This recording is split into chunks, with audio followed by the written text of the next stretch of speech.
ఈ రోజే డౌన్లోడ్ చేయండి. మీ ఫేవరెట్ షోస్ చూడండి. శారదా, వచ్చేసావా? కూర్చోండి.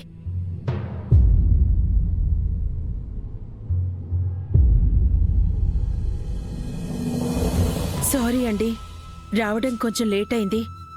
మీ కొడుకు గగన్కు అనుమానం రాకుండా తప్పించుకు రావాలి కదా, అందుకే అప్పుడప్పుడు ఇలా లేట్ అవుతుంది. పర్వాలేదు శారదా,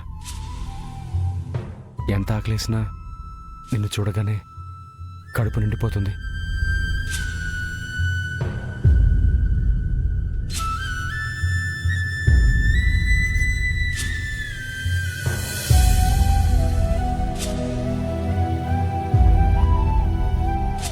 కృష్ణప్రసాద్కి నా చేతుల మీదుగా పిండ ప్రదానం చేయాలనుకుంటున్నాను.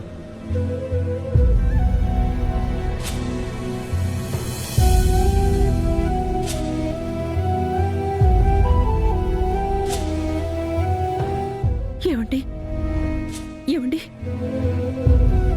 మీకు ఒక విషయం చెప్పాలి, కానీ ఎలా చెప్పాలో అర్థం కావడం లేదు. నా జీవితంలో ఏం జరిగినా తట్టుకునే శక్తి ఆ దేవుడు నాకు ఇచ్చాడు. పర్వాలేదు, చెప్పు. మీరు నిజంగానే చనిపోయారనుకొని మన గగన్ మీకు పిండ ప్రదానం చేసేయటానికి సిద్ధమైపోయాడండి.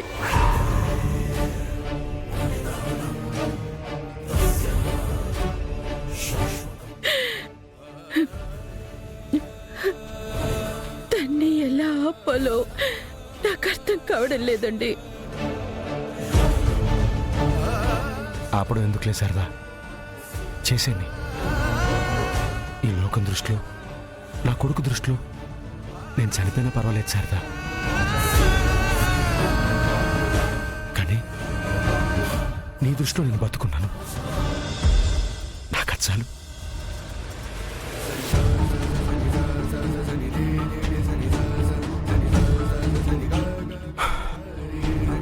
శారదా, నీతో నాకు దొరికే ఈ కొద్దిసేపు నిజంగా మనస్ఫూర్తిగా నా అదృష్టం అనుకుంటున్నాను. బహుశా ఇందుకేనేమో, మనిద్దరిని కలపడానికేనేమో కాలం రాసిన కథలో నేను చచ్చిపోయాను.